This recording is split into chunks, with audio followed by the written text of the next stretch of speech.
మాట్లాడినామని. నిజమేంటిది? 2016లో ఈ భూములను నిషేధిత భూముల జాబితాలో పెట్టింది బీఆర్ఎస్ ప్రభుత్వం. ఆనాటి ఆర్డీఓ గారు ఈ భూములు కొల్లగొట్టే ప్రయత్నం చేస్తే 2016లో 22A కింద పెట్టి నిషేధిత జాబితాలో పెట్టి ఈ భూములను కాపాడింది నాటి బీఆర్ఎస్ ప్రభుత్వం.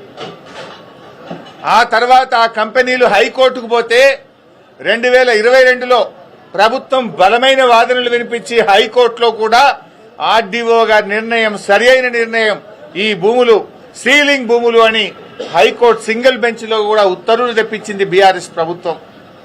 ఆ తర్వాత డివిజన్ బెంచ్ కూడా కంపెనీలు పోతే హైకోర్టు డివిజన్ బెంచ్ లో కూడా ఆనాటి రెవెన్యూ డిపార్ట్మెంటు అధికారులు అద్భుతంగా వాదనలు వినిపించి ఇవి సీలింగ్ భూములే, అమ్మిన వారి మీద కొన్న వారి మీద క్రిమినల్ చర్యలు తీసుకోవాలని చెప్పి హైకోర్టు డివిజన్ బెంచ్ నుంచి కూడా జడ్జిమెంట్ తెప్పించింది బీఆర్ఎస్ ప్రభుత్వమే.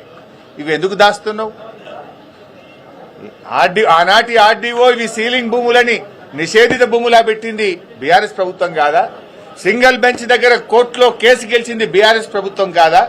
డివిజన్ బెంచ్ లో ప్రభుత్వ పక్షంగా ఇవి సీలింగ్ భూములని కేసు గెలిచింది బీఆర్ఎస్ ప్రభుత్వ హయాంలో కాదా? దీనికి ఎందుకో సమాధానం చెప్పవు. నిన్న మంత్రి గారు ఒక మాట అన్నాడు, ఈ భూములు మేము సుప్రీంకోర్టులో వచ్చిన తర్వాత మా ఆర్డీఓ గారు సుప్రీంకోర్టులో ఫైల్ చేసిండు అన్నావు. ఏమన్నాడు? ఇవి గవర్నమెంట్ భూములే అని సుప్రీంకోర్టులో మేము ఫైల్ చేసినాము, మా ఆర్డీఓ ఫైల్ చేసిండు అని పొంగులేటి గారు అన్నారు. మరి గవర్నమెంట్ భూములే అయితే రోజుకొక పేరెందుకు మారుతుంది బోర్డుల మీద?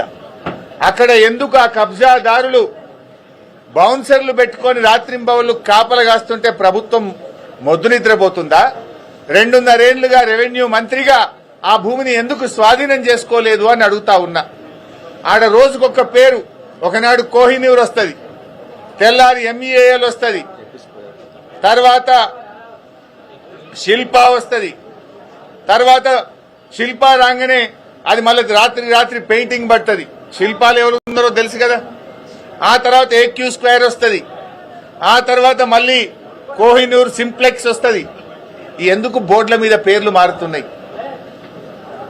ఏక్యూ స్క్వేర్ వెనుక నీ కొడుకున్నది నిజం కాదా?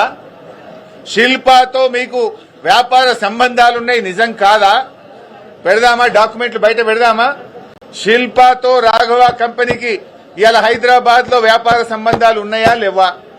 ఏక్యూ స్క్వేర్ లో మీ కొడుకు భాగస్వామ్యా కాదా?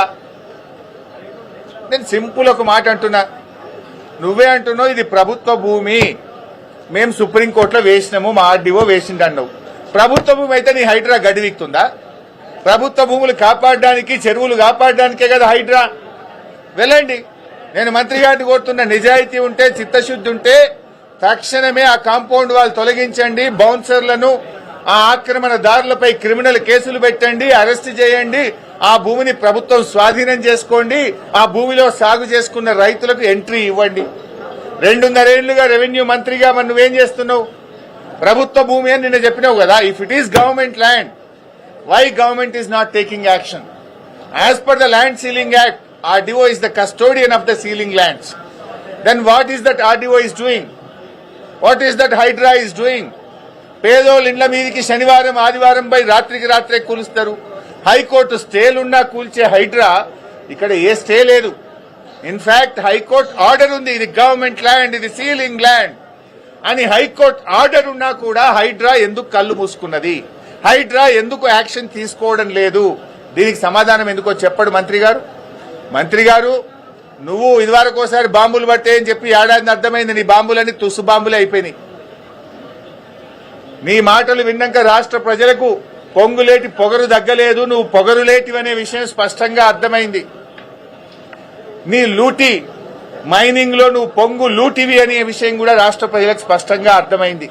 ఇంకా చాలా ఉన్నాయి బయటకు వచ్చేది, ఏమిట్లకేమి రాలే, ఇంకా చాలా ఉన్నాయి. మేము స్ట్రైట్ గా అడుగుతున్నాం, ఇది ప్రభుత్వ భూమి అని ఎప్పుడైతే మీరు చెప్తున్నారో సెక్రటరియట్లో కూర్చొని, అది ప్రైవేట్ ఆధీనుల చేతుల్లో ఉంది, come on you hand over it. హైడ్రాను పంపించు, కాంపౌండ్ వాళ్ళు డెమాలిష్ చేయి, ఆక్రమణదారులను బౌన్సర్లను అరెస్ట్ చేయి, అక్కడ గవర్నమెంట్ భూమి అని పేరు పెట్టి చిత్తశుద్ధి నిరూపించుకో. Number 1.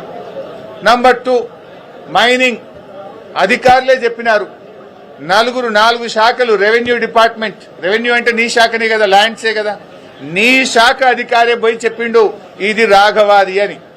Revenue, electricity, mining, pollution control board 4 శాఖల అధికారులు పోయి ఇది రాఘవ అక్రమ మైనింగ్ అని నీకు నోటీస్ ఇచ్చిండు. ఆ 4 శాఖల మీద యాక్షన్ తీసుకో. మరి వాళ్ళ తప్ప నీ తప్ప తేలాలి కదా. మరి లేదు, నీ ముఖ్యమంత్రి, నీ మైనింగ్ మంత్రి, నీ సహచర మంత్రి చెప్పిండు కదా ఇది రాఘవది, మేమే దొరకబట్టినాం, మేమే పెనాల్టీ చేసినాం, దొంగను దొరకబట్టినాం, పైసలు వసూలు చేసినామని నీ ముఖ్యమంత్రి చెప్పిండు. మరి ముఖ్యమంత్రి చేత చెప్పి, ముఖ్యమంత్రి అసెంబ్లీలో అబద్దం ఆడిండని చెప్పి, మరి మైనింగ్ మంత్రితో చెప్పి ఆయన అబద్దం ఆడిండని చెప్పు. లేదు, నువ్వు క్షమాపణ చెప్పు ఫస్ట్. ముఖ్యమంత్రి, మైనింగ్ మంత్రి అసెంబ్లీలో లేచి రాఘవకు మీటర్లు దొరకలే కనుక డీజిల్ జనరేటర్ మీద నడిపిండు, అనుమతుల కోసం ఢిల్లీకి అప్లై చేసుకున్నాడు, రాఘవకు మన పొంగులేటికి సంబంధమే లేదు అని ముఖ్యమంత్రి అసెంబ్లీలో మాట్లాడిండు. మరి నువ్వెందుకు ఆ రోజు అసెంబ్లీలో మౌనంగా తల కిందికేసుకొని కూర్చున్నావు? క్షమాపణ చెప్పు. మరి ఆ రోజు నేను లేవలేదు అసెంబ్లీలో, నాకు అర్థం కాలేదని క్షమాపణ చెప్పు. మరి 12 రోజులకు ఎందుకో నీకు జ్ఞానోదయం అయింది? అన్ని ప్రజలకు అర్థమైపోయినాయి. This is all humbug drama. నువ్వు ఇవాళ పొంగులేటి కాదు, పొంగు లూటివి, నువ్వు బాంబు లేటివి, నువ్వు పొగరు లూటివి, ఇవన్నీ అబద్దాలు మాట్లాడుతున్నావు అనే విషయం స్పష్టంగా అర్థమైంది. నిజాయితీ ఉంటే ఇప్పటికైనా తప్పు నొప్పుకో, ప్రజలకు క్షమాపణ చెప్పు, ఆ భూమిని ప్రభుత్వ ఆధీనంలోకి తీసుకోండి. Thank you.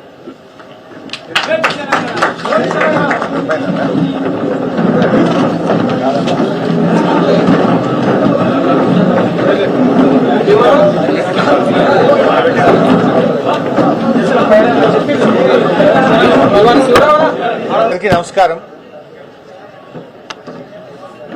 నిన్న అత్యంత పవిత్రమైనటువంటి డాక్టర్ బిఆర్ అంబేద్కర్ సచివాలయంలో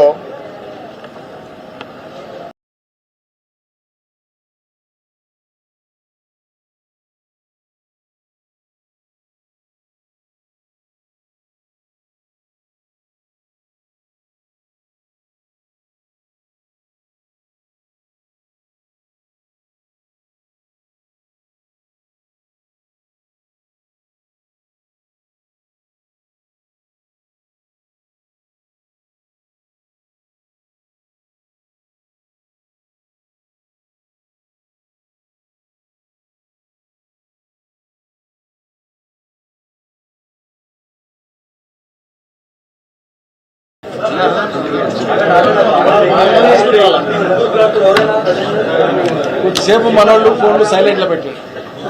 బాబు, మీరు ఫోటోగ్రాఫర్లు కెమెరాలను తిప్పలు పెట్టకండి, ఒకటి తీసుకొని వెళ్ళిపోండి. ఇక మీరు మీ ఇద్దరి పోటీ మాకు ఇబ్బంది అవుతుంది. ఆ రిపోర్టర్స్ మీద పడకండి కొద్దిగా. మీరు తినపోయింది బాబు, మీరందరూ భోజనం చేయపోండి, తినేసేయండి.